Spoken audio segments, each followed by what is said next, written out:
টুকটুকি ছাও নাম হইছে ময়নার পক্ষী।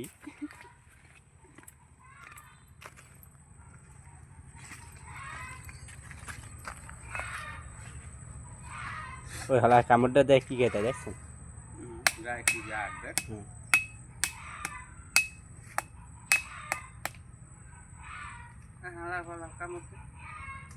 আন্দা হাফের দ্বারা দাও এটা খাও। তুমি দর্শক কমবে ক্যামেরা হ্যাঁ দর্শক এটা ডিম পাবা না, এটা ধরো 10-15 দিন আগে মনে হয় ফোড়াইছে। একটা বাইরে আর এইটা একটা বন্ধ হিনি করো।